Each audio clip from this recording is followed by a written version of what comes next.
Bonjour et bienvenue sur le plateau de Bonjour chez vous. C'est une joie pour moi de vous retrouver aujourd'hui pour cette dernière émission de la semaine. Aujourd'hui, notre thème du jour est comment vaincre ma timidité. Et aujourd'hui, c'est Frank qui va nous apporter la pensée du jour. Et ensuite, dans la rubrique C'est mon histoire, j'ai reçu Cospiel qui nous a raconté comment Dieu l'a délivré de la timidité. Voilà, vous connaissez le programme? Je vais retrouver les chroniqueurs.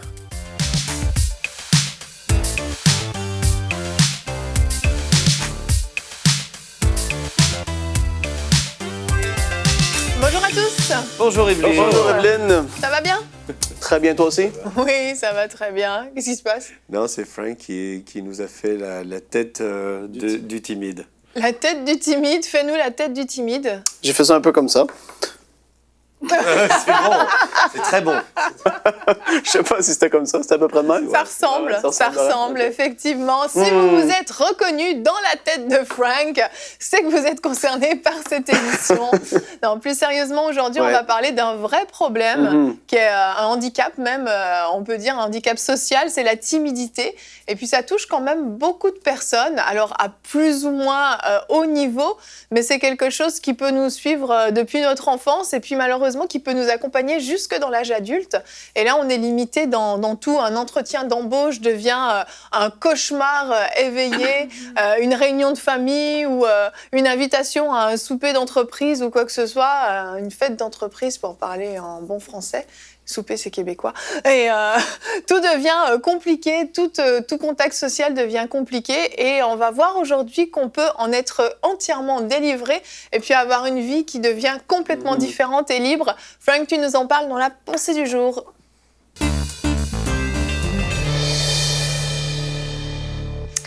Frank, le titre de ta pensée est « Timidité, dégage de ma vie ». Dégage! Dégage de ma vie! Et c'est important de pouvoir être libéré de cette chose parce que c'est vrai que ça va te bloquer dans toutes sortes de domaines dans ta vie, en fait. Et puis, il y a beaucoup de gens qui vont se dire que l'évangélisation, admettons, je prends ça comme exemple, mais tu en as cité d'autres aussi, Evelyne, au début. Ils vont dire que l'évangélisation n'est pas pour eux parce que, évidemment, justement, ils n'ont pas la parole facile ou toutes ces choses. Il y a toutes sortes de raisons qui pourraient être dites, mais c'est de pouvoir se cacher derrière ces raisons parce que nous sommes timides. Mais la bonne nouvelle, c'est que lorsqu'on est né de nouveau, le Saint-Esprit est venu habiter notre esprit et Dieu veut qu'on puisse manifester pleinement le Saint-Esprit au travers de nos vies, en fait. Et puis, le Saint-Esprit n'est pas timide, pas du tout. Et puis, on doit apprendre vraiment à se soumettre au Saint-Esprit de Dieu en nous. Ceci dit, il y a un passage qui est très connu par rapport à la timidité, et c'est l'apôtre Paul qui écrivait à son fils spirituel Timothée. Et ce passage se trouve dans 2 Timothée, chapitre 1, le verset 7. « Car ce n'est pas un esprit de timidité ou de crainte, dans d'autres versions, que Dieu nous a donné, mais un esprit de force, d'amour et de sagesse. » Ce n'est pas un esprit de timidité que Dieu nous a donné. C'est ce que je viens de dire. Le Saint-Esprit en toi n'est pas timide, c'est un esprit de force, d'amour et de sagesse. Et en fait, lorsque tu étudies le premier livre de Timothée et 2 Timothée aussi, on voit que l'apôtre Paul, dans les 2 livres, devait encourager Timothée à surmonter certaines craintes qui étaient là. Et donc, on n'est pas les seuls à vivre certaines de ces pressions, de ces craintes qui sont là, mais l'important, c'est justement, comme Paul lui a dit, tu dois surmonter ces choses parce que ça va te bloquer dans ta vie. Donc, je vais citer un premier point. Il y a beaucoup de personnes qui pourraient se cacher derrière le fait qu'ils ne sont pas les plus beaux ou les plus belles. Ils vont se dire, pour qui suis-je pour aller parler devant des gens ou si je suis pas. Ils ont une espèce de crainte liée par rapport à leur apparence physique. Mais la bonne nouvelle, c'est que la Bible nous dit que Jésus n'avait rien pour attirer les regards lorsqu'il était ici sur la terre. Beaucoup des Juifs, ils s'attendaient tous en fait de recevoir un Messie glorieux, fort, resplendissant et qui allait justement, waouh, c'est assurément lui, regarde comment il est. Là. Et tu dis, Jésus n'était pas timide, non, mais son apparence physique, la Bible nous dit qu'il n'y avait rien pour attirer les regards. Il n'était pas quelqu'un que tu faisais, waouh, c'est... Aujourd'hui, je crois qu'il est le plus beau, mais à l'époque, il n'était pas. Et puis, la Bible nous dit que malgré ça, Jésus n'était pas du tout timide et il marchait dans une assurance vraiment totale et complète. Et je crois qu'il y a vraiment quelque chose qu'on doit en retirer, c'est que Christ doit vivre au travers de nous. Et des fois, on se complique la vie avec toutes sortes de raisonnements et toutes sortes de pensées. On se dit, c'est parce que je suis comme ça, j'ai été fait comme ça. si tu meurs à toi-même davantage, si Christ vit davantage au travers de toi, la timidité va dégager de ta vie, comme le dit le titre. C'est sûr et certain. C'est super important de le dire. Et il y en a d'autres qui vont aussi se dire, ben non, moi, je suis pas un très bon communicateur comme ceux du 21e siècle aujourd'hui, qui sont à la mode, qui ont tout pour attirer les regards, justement, parce qu'il y en a beaucoup qui vont s'appuyer sur ça pour pouvoir attirer les foules et toutes ces choses. Mais non, Dieu, je vous le rappelle, Dieu nous a dit qu'on n'a pas un esprit de timidité, mais un esprit de force, d'amour et de sagesse. Il faut vraiment le comprendre et le saisir. Il y en a d'autres qui vont se cacher derrière le fait que mais Dieu m'a demandé de faire telle chose. Si Dieu vous demanderait il vous dit, je prends l'exemple un peu classique, vous allez chanter devant 10 000 personnes. Mais là, les gens vont se dire, parce qu'ils sont timides, ah ben non, mais ça peut pas être moi, je mérite pas ça, qui suis-je? Ils vont se cacher derrière une fausse humilité pour cacher leur timidité, en fait, mais lorsque la vraie humilité est manifestée, une des caractéristiques fortes de l'humilité, c'est l'obéissance. Et lorsque tu es vraiment humble, tu vas obéir à ce que Dieu te dit. Si Dieu te dit, va prier pour ton voisin malade, tu diras pas, ben non, je suis pas capable de faire ça. Il te dit, fais-le, tu le fais, tu te rends humble, tu t'humilies et tu vas obéir à ce que Dieu te dit. Et le dernier point que je voudrais souligner ici, c'est concernant l'apôtre Pierre. On voit que Pierre, dans les évangiles, à la fin de la vie de Jésus, il avait dit à Jésus, mais Jésus, je suis prêt à aller mourir pour toi. Et Jésus lui a dit, Pierre, tu vas me renier 3 fois. Sois-en certain, tu vas me renier. Lorsque ça va devenir chaud ici, tu n'auras pas cette volonté que tu penses avoir là, elle va dégager de ta vie. Et puis en fait, c'est ce qui est arrivé. On connaît l'histoire. Pierre a renié Jésus 3 fois. On voit un Pierre qui était là, qui était craintif, qui ne voulait pas s'associer à Jésus directement parce qu'il voyait tout ce qui se passait. Mais lorsqu'on regarde dans le livre des Actes, au chapitre 1 et le verset 5, Jésus avait dit « Vous serez baptisés du Saint-Esprit ». Et il avait dit, vous allez recevoir une puissance qui vient d'en haut, à Acte 1, 8. Et après ça, dans Acte 2, verset 4, on voit qu'ils ont été baptisés et remplis du Saint-Esprit et que par la suite, ils se sont mis à annoncer l'Évangile d'une façon phénoménale. Ils s'associaient directement à Jésus. Il y avait une différence en eux. Ils avaient été remplis du Saint-Esprit et ça se manifestait complètement au travers d'eux. Donc, si je vais faire un récapitulatif par rapport à ce que je viens de dire, première chose, si tu veux vaincre cette timidité, si tu veux qu'elle dégage de ta vie, meurs à toi-même et à l'opinion des autres. Vis pour Christ. Deuxième chose, c'est laisse Christ vivre pleinement au travers de toi. Troisième chose, sois baptisé du Saint-Esprit. Et la quatrième chose, accepte ta vraie identité. Le vrai toi, dis pas que ça fait partie de moi, c'est mon caractère, je suis comme ça. Non, le vrai toi, maintenant que tu es né de nouveau, tu as le caractère de Christ en toi qui doit être développé. Et tu dois accepter ton identité comme étant plus la tienne ici sur Terre, ce que tu as vécu dans le passé. Non, tu t'identifies à Christ qui est en toi et au caractère que lui veut manifester au travers de toi. Et tout ce que je viens de dire, ça va demander de mourir à soi-même, d'obéir et de se soumettre à Dieu et de dire, Dieu, vraiment, je veux changer, je veux plus que cette timidité me bloque, mais je veux qu'elle dégage de ma vie parce que je veux accomplir ce que tu me demandes de faire. Je veux plus être cette personne-là qui est craintive. Non, tu m'as donné un esprit de force, d'amour et de sagesse et je décide dès aujourd'hui que c'est ça qui va se manifester au travers de moi parce que c'est mon héritage, c'est qui je suis, c'est Dieu en moi, Christ en moi, c'est ce qui va ressortir. Donc aujourd'hui, énerve-toi contre la timidité. Dégage de ma vie et mets ces choses en action dans ta vie. Tu vas voir, les choses vont aller de gloire en gloire, de progrès en progrès. Amen, Frank. Le verset que tu as cité, c'est notre verset du jour et c'est le verset classique sur la timidité de Timothée 1,7, car ce n'est pas un esprit de timidité que Dieu nous a donné, mais un esprit de force, d'amour et de sagesse. Vous le connaissez tous, mais avez-vous déjà lu la suite? N'aie donc pas honte du témoignage à rendre à notre Seigneur. Et on voit que la timidité est directement liée justement à l'absence de notre capacité à témoigner, à aller parler du Seigneur. Au fond, ce que ça veut dire, c'est que cette timidité, le diable veut volontairement nous écraser par cette timidité pour faire quoi? Pour nous fermer notre bouche, pour qu'on ne puisse pas être ces témoins qui annoncent la bonne nouvelle de Jésus-Christ partout. Et c'est ça la raison, la motivation dont on a besoin pour vouloir se débarrasser de cette timidité. Si les gens nous écoutent, disent bah moi je suis bien chez moi, de toute façon j'ai pas besoin, je m'en sors très bien, j'ai appris à vivre avec ma timidité, je suis quelqu'un de discret et tout ça, je fais profil bas, puis ça se passe bien comme ça, j'ai pas besoin d'avoir une vie sociale très remplie. Mais ne serait-ce que pour l'annonce de l'évangile, annoncer la bonne nouvelle, c'est une bonne raison pour se débarrasser de cette timidité, parce que ça nous limite complètement, ça nous bloque complètement dans notre appel premier, qui est celui d'aller annoncer partout la bonne nouvelle. Mais la timidité, en fait, c'est pas seulement je rougis un peu quand je parle, je me sens mal.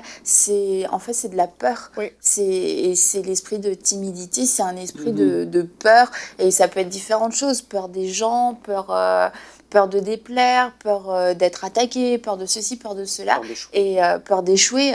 Et bon, mais la timidité, ça semble un mot quasiment faible en fait par rapport à ce qu'on peut réellement ressentir lorsque on est captif par cet esprit de timidité. C'est quand on est victime de cet esprit de timidité, c'est lui qui nous dit en fait, là tu peux parler, là tu peux pas parler, ça tu peux te le permettre, ça tu peux pas te le permettre, ça c'est trop grand pour toi, ça c'est pas accessible pour toi.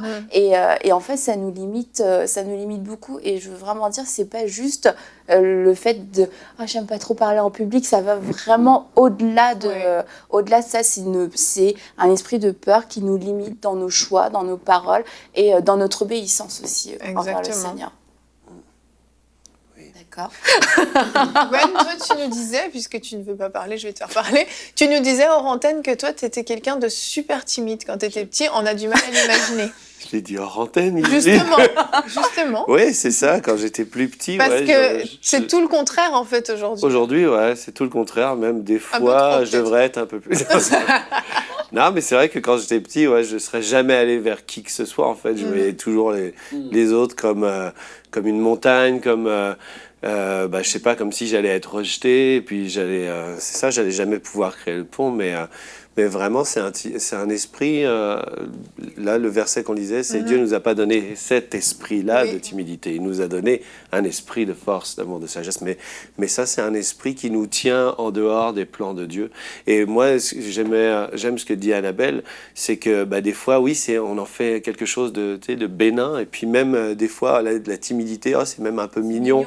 Mais c'est pas du tout ça. C'est terrible parce que si on persiste comme Moïse à dire j'ai pas la parole facile, etc., il y a des gens qui vont mourir, il y a des gens qui vont en enfer juste parce que on n'ouvre pas la bouche. Et Dieu nous a trouvés, nous sommes la personne qui pour être sa voix, pour parler. Donc si on est là avec mon petit truc mignon, le petit truc mignon, ça amène des gens, ça fait que des gens vont en enfer et ils entendent jamais ce que Dieu veut dire au travers de notre bouche. Et puis Dieu veut utiliser toutes les bouches. Toutes les bouches, il veut parler au travers de tout le monde. Donc lorsque une personne se dit de toute façon il va se servir de quelqu'un d'autre, non, on a tous quelque chose à dire et Dieu veut parler au travers de nous. Donc c'est important vraiment de lui dire dégage. Vraiment ce mot-là. Toi, tu disais que pour te sortir de ta timidité, parce que je dévoile toute ta vie, non mais je trouvais que c'était super important, c'est que tu as décidé un jour à l'école, tu avais un exposé oral à faire et tu as vraiment décidé de marcher sur ta timidité et de la vaincre en fait. Je me souviens, j'ai fait violence finalement. Ouais, c'est ça en fait. Et puis d'ailleurs j'ai eu une note excellente. Non, mais c'était compliqué pour moi, c'était beaucoup de peur, et puis au bout d'un moment j'ai dit de toute façon je vais y aller, puis je vais foncer, puis je vais le faire. Mais le jour où j'ai pris cette décision, je n'étais pas chrétien à l'époque, mais le jour où j'ai pris cette décision, j'ai remarqué que d'un coup en fait il y avait quelqu'un qui écoutait ce que je disais. Donc finalement j'étais pas si insignifiant, et puis j'avais pas à avoir peur parce qu'il y avait des gens qui attendaient ce que j'avais à dire. Donc oui, ça a été libérateur pour moi, et après ça a été beaucoup plus simple de communiquer avec tout le monde. Tu t'es pas laissé dominer. Gwen parlait de Moïse, qui bégayait en fait, qui n'avait pas la parole facile, et quand Dieu l'a envoyé, effectivement, à cause de l'image qu'il avait de lui et de son handicap, il avait peur, il était timide à l'extrême. Et quel a été le remède que Dieu a donné à Moïse? Il l'a dit, qui a créé la bouche de l'homme, si ce n'est moi? Vas-y maintenant, je serai avec toi, je remplirai ta bouche, je mettrai mes paroles dans ta bouche, je te dirai ce qu'il faudra enseigner. Et Jésus a dit la même chose aux disciples, comme Frank le disait. Jésus a dit, ne vous inquiétez pas de ce que vous direz quand on vous livrera, mais je mettrai en vous mes paroles, le Saint-Esprit lui-même remplira votre bouche. et il mettra en vous les paroles de Dieu. Et à chaque fois, en fait, Dieu disait, mais arrête de regarder à toi. Comme Frank disait, renonce à toi, renonce à ta vie, ne regarde pas à toi, mais regarde à celui qui est avec toi, bien plus celui qui est en toi, le Saint-Esprit. Et on a vraiment besoin d'arrêter de regarder à nous, parce que si on n'est pas mort à nous-mêmes, on regarde à nous, ça va ne produire que de la timidité. Ouais. Mais si on regarde, comme Dieu l'a dit à Moïse, il l'a dit à Gédéon, il l'a dit aux disciples, au Saint-Esprit, à sa puissance, à sa capacité à lui, tout à coup, on va avoir la foi qui jaillit de notre cœur, on va se sentir capable. Et j'ai une petite bouteille là. Frank disait, et il parlait du Saint-Esprit, et on voit Paul il dit les alcooliques, le vin, il dit ne soyez pas enivrés de vin, mais soyez remplis du Saint-Esprit. On peut avoir, tous les chrétiens nés de nouveau ont le Saint-Esprit en eux, tous les chrétiens nés de nouveau, la plupart, beaucoup ont été baptisés du Saint-Esprit, mais pour autant ils ont toujours cette crainte, etc. Parce qu'il faut en tout temps, Paul le dit, être rempli du Saint-Esprit. Et quand on est rempli, face à n'importe quelle situation, on est là. Tu vas pas faire déborder. Hein. Vas-y Gwen, bouscule-moi un petit peu. Au lieu de réagir par la chair, c'est le Saint-Esprit qui ressort.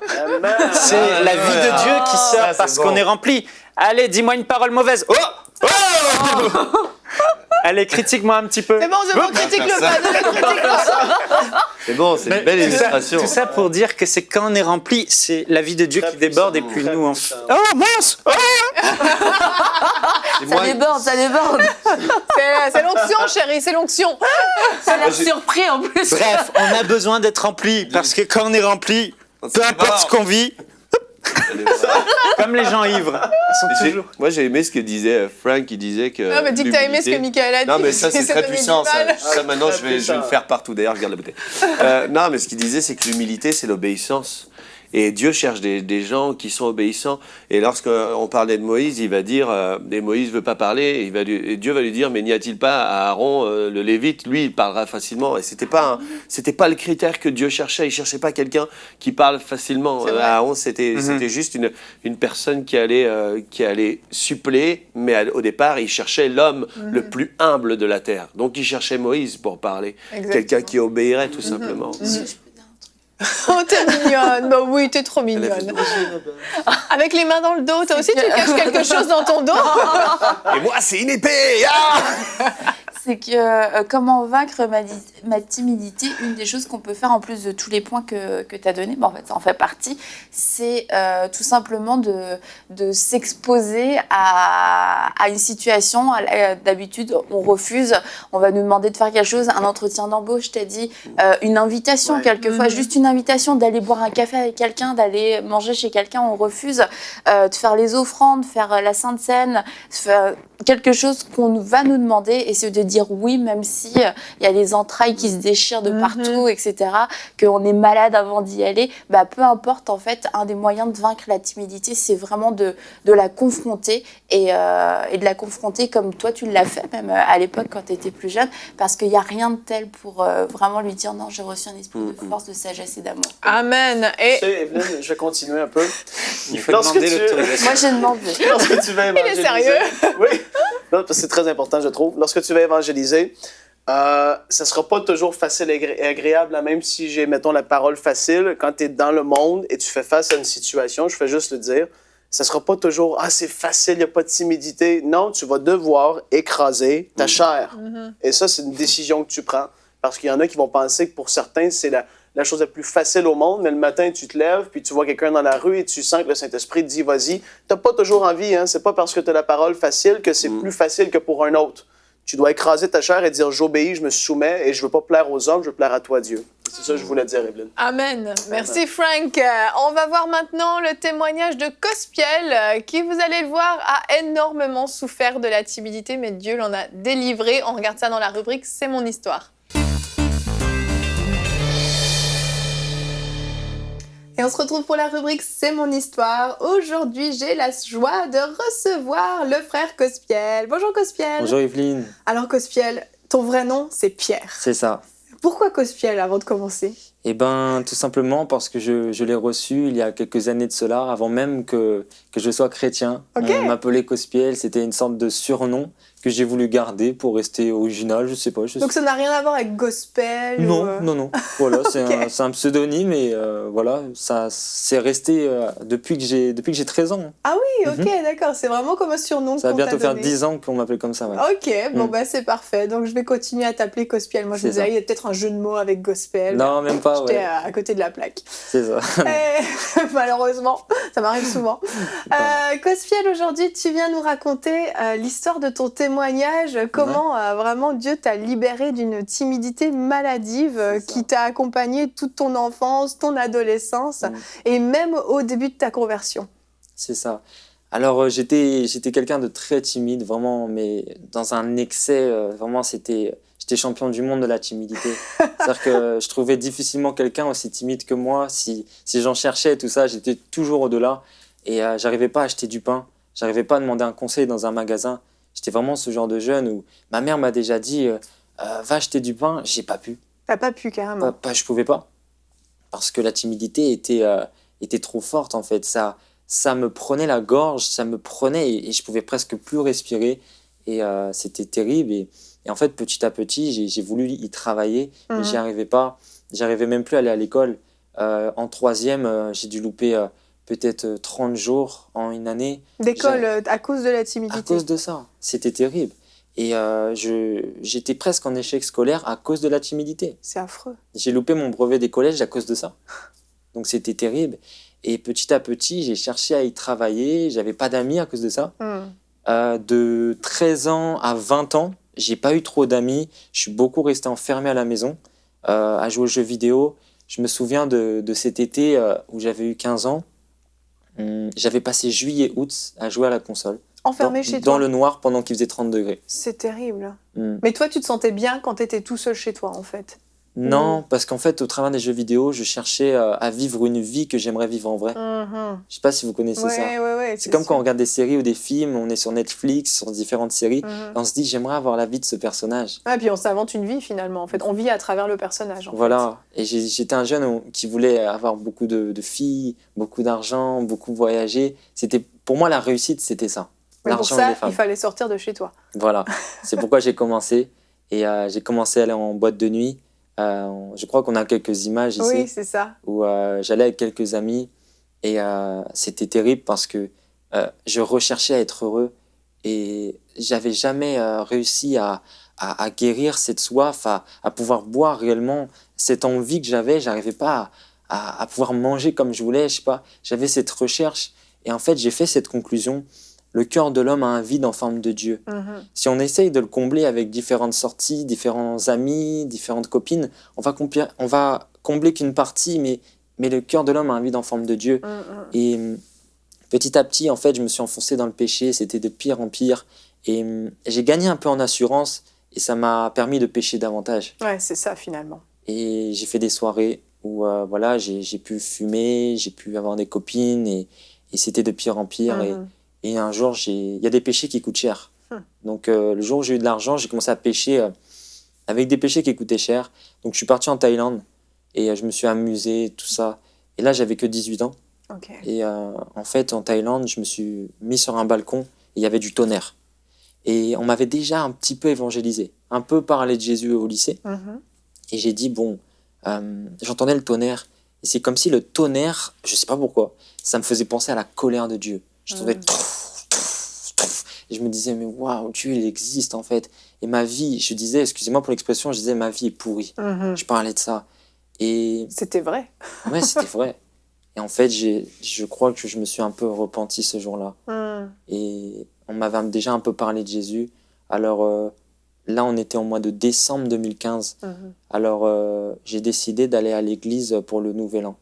Au début, je voulais aller en boîte de nuit, le Nouvel An 2015, mais quelqu'un m'a dit, là où tu commenceras ton année, déterminera ton année. Et quand tu as un peu Dieu dans ton cœur, bah, c'est possible de choisir encore Dieu. Alors j'ai choisi Jésus, et j'ai été à l'église, et je me suis repenti, et je peux vraiment dire que j'ai accepté Jésus le 1er janvier 2016. Ah, waouh. J'avais encore la timidité, sauf que, en fait, quand j'ai accepté Jésus, on m'a dit Jésus donnait la paix. Jésus pouvait nous réconforter. Alors je dis, waouh, c'est beau. Et j'ai été converti par un câlin. Quelqu'un m'a fait un câlin et j'ai senti un amour me remplir. Moi qui avais de l'argent, parce que j'avais quand même de l'argent, j'avais une copine, j'étais quelqu'un qui commençait à sortir, mais j'étais quand même triste. Et j'ai eu cet amour en fait au travers d'un câlin. Et nous les chrétiens, nous faisons souvent cette erreur de dire aux gens, recherchez le royaume des cieux, recherchez le royaume des cieux, comme si nous-mêmes nous ne l'avions pas trouvé. Mais des fois en fait, il faut savoir dire, tu sais que si tu prends la personne dans tes bras, la personne peut croire que c'est Jésus qui la prend dans ses bras. Oui. Et ce jour-là, j'ai senti que Dieu m'aimait au travers des bras d'une maman qui s'appelait Maman Rebecca. Et waouh, c'était dans une église congolaise, on a bien rigolé, on a bien mangé. Et à l'issue de ça, un gros problème. En fait, j'avais une douleur dans mon cœur. Ok. Une douleur physique que je peux même ressentir pendant qu'on discute maintenant. C'est une douleur que je ressens dans mon cœur. Et j'ai dit, pasteur, je comprends pas pourquoi j'ai cette douleur. Vous m'avez dit que j'aurais la paix. Pourquoi j'ai cette douleur? Et le pasteur m'a dit, bon, explique-moi, tu ressens quoi? Je dis, je sais pas, c'est une douleur et je pense aux gens qui n'ont pas Jésus, ça me fait mal et j'en pleure quasiment. Il dit, mais mon petit, c'est pas une douleur que tu as, c'est un fardeau pour les âmes. Je dis, ah ouais? Et je dis, comment que je peux alléger ça? Il dit, sers Dieu. Parce que si tu ne sers pas Dieu, ce fardeau va ne faire que grandir. Je dis, waouh. Alors je dis, pasteur, on peut évangéliser ensemble. Il a dit, ok, samedi, on va au marché. J'y vais. Toi qui étais encore très timide, je le rappelle. Hein. Ah oui, mais là, j'y vais. Je fais, qu'est-ce que j'ai fait? Pourquoi j'ai répondu à cet appel? J'aurais jamais dû. Et là, je prie, je dis, Seigneur, annule cette évangélisation, annule. Et elle est annulée. Parce que le marché, comme par hasard, n'était pas ouvert. C'est incroyable. Et là, tu fais Alléluia. Là, je fais, Seigneur, tu es bon. Et c'était horrible. On faisait des réunions de jeunesse à l'église et vous savez, des fois, on donne le temps de parole à chacun. Oui. Quand ça arrivait à moi, bouffée de chaleur, j'ai dû sortir de la pièce. Ah oui, à ce point-là. On peut pas me regarder, on peut pas me parler. Je suis trop mal à l'aise. Et j'ai envie de servir Dieu, mais j'ai la timidité. Alors un jour, je m'énerve. Et pour avoir un nouveau départ dans la vie, la première étape, c'est de s'énerver et de vouloir sortir de ces situations. Si tu es confortable dans tes faiblesses, Dieu te laissera. Mais si tu décides de ne plus être confortable, de sortir de ta zone de confort, Dieu t'en sortira. Et j'ai dit, Père, avec la foi, moi, mon ministère est beaucoup basé sur la foi. C'est pourquoi j'ai voulu témoigner de mon ministère. La foi, c'est la monnaie du royaume. Ce qui fait que lorsqu'il y a une transaction qu'on veut avoir, une transaction qu'on doit payer, Dieu nous demande la foi. Et j'ai demandé à ne plus avoir la timidité. Alors Dieu m'a demandé la foi. Alors j'ai dit, ok, quand je mets mes genoux à terre, je veux que cet esprit de timidité me quitte. Oui, parce que c'était un esprit que tu avais là. Un esprit diabolique, un démon, clairement. Et je me suis mis à genoux. Et cet esprit est sorti. J'ai crié, il est sorti. Et là, mon niveau de timidité a baissé. Wow. Je me sens déjà mieux. Gloire à Dieu. Le regard des gens me fait moins devenir rouge, je me sens plus à l'aise. Et par contre, il a fallu que je rééduque mon âme. Il faut savoir que l'âme est un disque dur. L'âme est une base de données qu'il faut savoir rééduquer. La chair est une essence, l'esprit est une essence.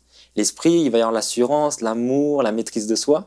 Et dans la chair, on va avoir la timidité, la peur, le péché, tout ça. Et en fait, c'est à nous de savoir avec quelle essence on va alimenter notre âme. Ça peut paraître compliqué, mais c'est très simple. En fait, notre âme, il faut savoir avec quoi on l'alimente. Et toute ma vie, je l'alimentais avec ma chair. Et un jour, en fait, l'Esprit de Dieu est venu en moi. Et j'ai commencé, en fait, à mettre de l'essence de l'Esprit de Dieu, en fait. Prendre la présence de Dieu dans ma vie. La Bible nous dira de servir Dieu en esprit et en vérité. En esprit dans la prière et en vérité dans notre vie de tous les jours. En fait, la solution, c'est de se fortifier grâce à l'Esprit. Quand j'ai reçu l'Esprit Saint, j'ai eu en fait cette assurance que promet la parole, par exemple dans Acte 4. La Bible dit que les disciples ont prié et ils ont été remplis d'assurance. Donc, je pense que l'Esprit de Dieu a été ma solution. Et que sans lui, je n'aurais jamais pu avoir cette assurance. J'aurais pu faire du coaching, du développement personnel, toutes ces choses-là, j'aurais quand même été timide. Parce que la timidité, c'est au-delà d'être une âme que tu dois rééduquer, ça peut être un esprit. Oui. En l'occurrence, il y avait ce problème d'esprit. C'est ça. Mais toi, après ça, tu as décidé de rééduquer ton âme. Et comment tu l'as fait concrètement, justement? Tu as posé des actes? Ouais, clairement. En fait, j'ai dit, moi, je veux propager la parole, mais je suis trop timide. Alors, comment je vais faire? Alors, je me suis dit, je vais me cacher derrière des versets sur Instagram. Ok. J'ouvre mon compte Cospiel, 1er janvier 2016. Ok, ah oui, tout de suite. Ah ouais, direct, de résolution, ça va perdu de temps. Hein. Et là, je mets des versets, tout ça. et des vidéos de 15 secondes à l'époque sur Instagram. Vous ne pouvez pas dépasser 15 secondes. Alors sur 15 secondes, je faisais 30 fois la vidéo, mais j'essaie de faire une bonne vidéo sur 15 secondes. C'était des petits défis, mais c'était dur. Et un jour, je vois qu'il y a le pasteur Marcelo qui vient à Paris. Marcelo Tounassi. Marcelo Tounassi. Je me dis, waouh, cet homme, il faut que je le rencontre. Et là, je fais cette prière. J'ai dit, j'aimerais un jour rencontrer le pasteur Semayas, j'aimerais rencontrer le pasteur Marcelo, et j'aimerais aller à EMCI. Et même aussi à ICC. J'ai fait toutes ces prières à cette époque-là, mais on va y revenir plus tard. Et en fait, je pars à Paris et je rencontre le pasteur Semayas. Et le pasteur Semayas me dit, allez, je te filme, prêche dans le métro. Ah oui. Non, je suis pasteur. Il dit, ça filme. Bonjour à toutes et à tous, je prêche dans le métro, moi timide. Mais c'est horrible. Mais donc la première fois que tu as prêché publiquement dans le métro, tu étais filmé. Ouais. Waouh. Ouais. Et là, j'avais déjà une page Instagram, donc j'avais fait un petit travail, mais j'étais encore hyper timide. Il fallait que je me rééduque, voilà. Et en fait, j'ai commencé à prêcher et je dis bonjour à toutes et à tous, la Bible dit, j'ai pas de verset. Après, je dis voilà, vous tous qui êtes chargés, fatigués, je vous donnerai du repos. Donc, moi, je viens de Nantes, vous croyez, j'ai que ça à faire, nanana. Et je tue mon message, c'est n'importe quoi. Et je dis, c'est pas pour moi, je fais plus ça, c'est fini. Ah non. Et en fait, non, Dieu, il dit non, t'inquiète pas, on va progresser ensemble. Et en fait, j'ai fait cette conclusion, c'est que dans la vie, il y a deux types de personnes. Il y a le premier type qui se dit, le jour où je serai plus timide, eh ben, je me lancerai. Et il y a le deuxième type qui se dit, moi je suis timide, mais quel premier pas je peux faire aujourd'hui? Et moi j'ai marché avec des pas. J'ai dit des images sur Instagram, des petites vidéos, des petites évangélisations. Et en fait, petit à petit, il faut savoir être fidèle dans les petites choses pour que Dieu nous en confie des grandes. Et en fait, petit à petit, j'ai commencé à évangéliser tout ça. Et je me suis accroché au pasteur Semayas qui m'a formé, qui a cru en moi. Et petit à petit, on me disait, tu lui ressembles. Et quand on lui parlait, on lui disait, Ilio Kospiel. On nous a associés, on a beaucoup travaillé ensemble. Et un jour, j'ai senti que je devais servir Dieu à temps plein. Et ma timidité a commencé à me quitter petit à petit parce que je savais surmonter mes obstacles et mes épreuves. Parce que c'est pas facile, mais dans la vie, il faut savoir surmonter nos épreuves.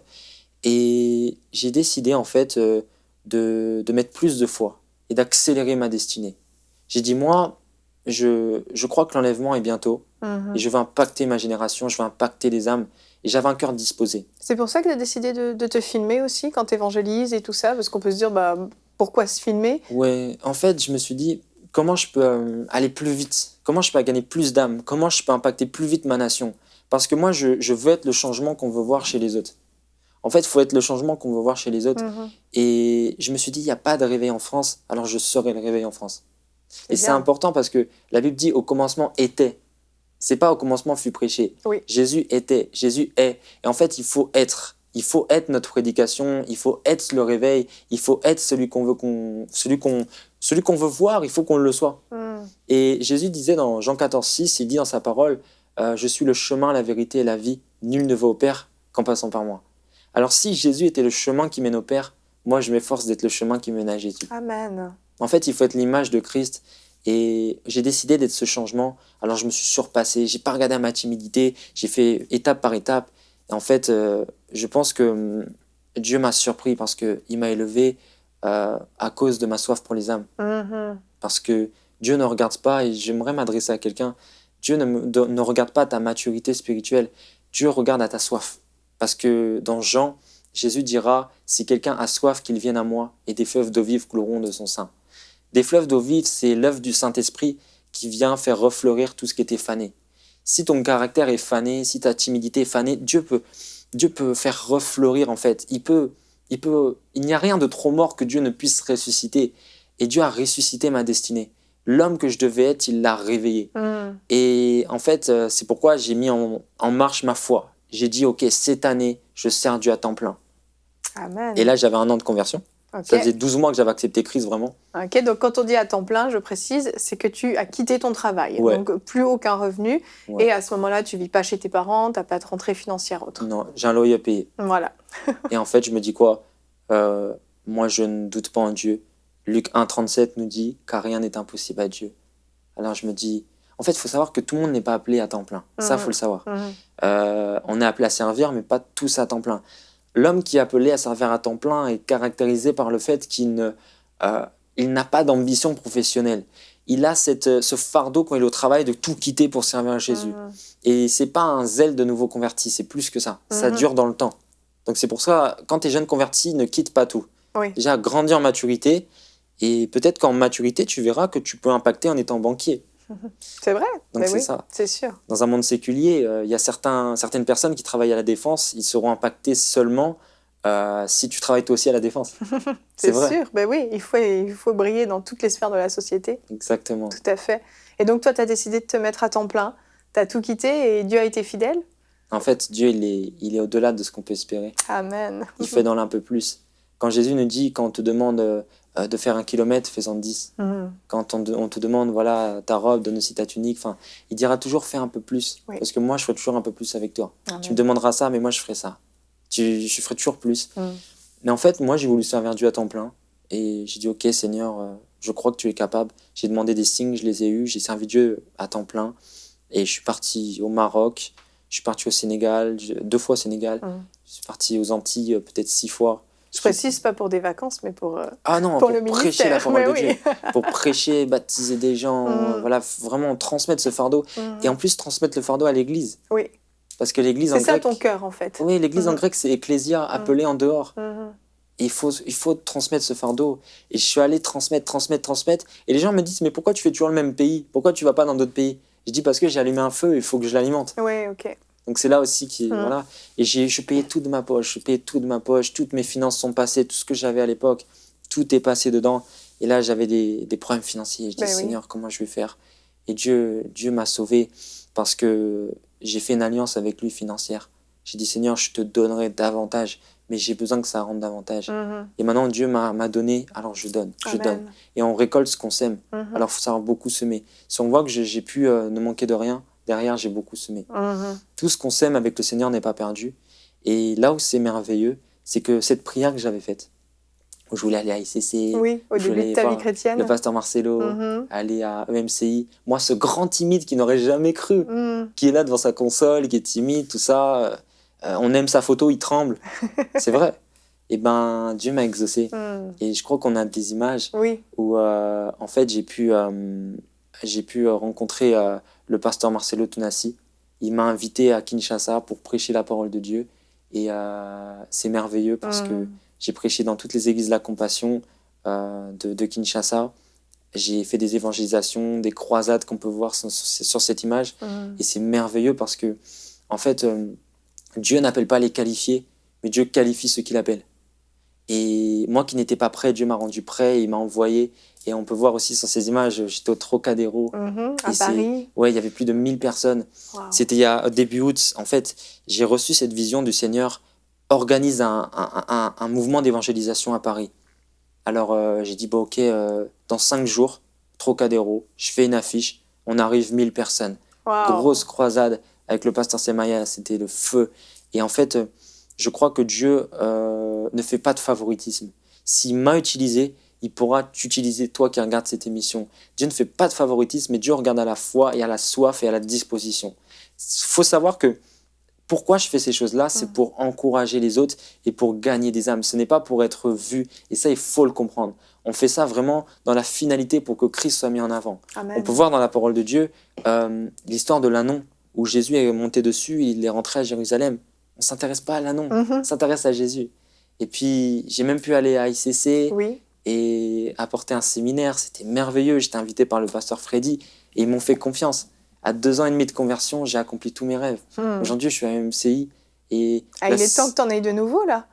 Comment ? Il est temps que tu aies de nouveaux rêves, alors. Eh ben, le nouveau rêve que Dieu m'a donné, laisse-moi te surprendre, Yveline, c'est le Stade de France. Waouh ! Je veux remplir le Stade de France pour l'Évangile. Alléluia ! Et je crois que ça va s'accomplir. Amen. Je te le souhaite vraiment. Dans quelques temps, on sera au Stade de France pour gagner des âmes. Amen. Je te le souhaite vraiment, Cospiel. Longue vie à ton jeune ministère qui est juste au début et qui porte déjà énormément de fruits. Vraiment que Dieu te bénisse. Merci, et merci d'être venu partager ton témoignage. Amen. Merci, Yveline. Merci beaucoup et que seul Jésus soit glorifié. Et j'encourage tout un chacun à ne pas regarder à moi, ne pas regarder à certains pasteurs, ne pas convoiter, ne pas avoir peur ni se complexer, mais te dire que tu as une grande valeur. Dans le dernier verset, dans le dernier moment de l'évangile de Jean, dernier chapitre, la Bible dit que Dieu fait dans le détail Donc Dieu ne fait jamais pareil, ne fait jamais dans la conformité. Dieu fait toujours en détail. Alors si ma vie t'impressionne, si ma vie, tu te dis, moi je veux tout faire comme lui, non. Laisse Dieu faire avec toi comme il aimerait faire avec toi parce que tu es son détail et tu es sûrement le plus important. Tu es unique et ne te méprise jamais. Amen. Donc gloire à Dieu pour ce qu'il a fait dans la vie de Cospial et il peut le faire dans la vôtre aussi. Ouais. Et maintenant même, vous pouvez vivre une délivrance de cette timidité. Et Frank, si tu veux bien prier pour nos amis qui nous regardent et qui sont victimes de cette timidité. Absolument. Si vous souffrez de ça, on va prier ensemble. Je veux vous encourager. Si c'est un esprit de timidité, comme ça a été le cas pour Cospial, je veux vous inviter vraiment à vous ouvrir et à juste laisser cette chose sortir, partir de votre vie en fait. Puis je vais prier très rapidement, mais ça n'a pas besoin d'être long pour le baptême du Saint-Esprit pour certaines personnes aussi. Donc, Père, je te remercie parce que tu es fidèle et bon à ta parole. Et je te remercie pour ces gens qui sont là, qui reconnaissent qu'ils ont ce problème. Et au nom de Jésus, juste maintenant, on prend autorité, maintenant même, sur tout esprit de timidité, esprit de crainte qui veut dominer les gens. Au nom de Jésus, je te lie et je te chasse de leur vie. Sors de leur vie, dégage maintenant, tu les tiens plus captifs, ils ont avoué, ils ont vu leurs problèmes et ils sont maintenant affranchis par le nom de Jésus-Christ. Et maintenant, pour vous qui n'êtes pas baptisés du Saint-Esprit, faites juste ouvrir la bouche et commencer à dire ce que le Saint-Esprit va vouloir manifester. Père, tu vois tous ces gens qui sont là, qui veulent une hardiesse pour évangéliser, pour témoigner de toi. Au nom de Jésus, soyez baptisés du Saint-Esprit. Jésus, baptise-les maintenant. Rama, Shando, Broso, Tebroka, Rama, Lebro, Serre, Mendeleata. Faites juste ouvrir la bouche et dites ce qui sort maintenant même. C'est après se faire pour beaucoup de personnes. Mes bras sont Roma, les bras, c'est kata bras, c'est reme, chandede de broso. Père, je te remercie pour ces gens qui ont vécu quelque chose d'extraordinaire aujourd'hui. Ils vont avoir cette assurance pour témoigner et évangéliser efficacement dès aujourd'hui. Père, merci. Nous te remercions et nous t'aimons tellement. Amen. Amen, amen. Gloire à Dieu. Si vous avez été baptisé du Saint-Esprit, continuez à prier en langue, continuez, laissez couler. Si vous avez eu peut-être des manifestations dans votre corps, laissez évacuer tout ce qui doit sortir. Si tout n'est pas sorti, vous pouvez vous-même aussi prendre autorité pour terminer ce qui a été commencé. Et on glorifie le Seigneur pour ce qui a été fait dans votre vie. Et on se retrouve la semaine prochaine pour encore de merveilleuses émissions de Bonjour chez vous. Soyez bénis, passez un merveilleux week-end dans la présence de Dieu.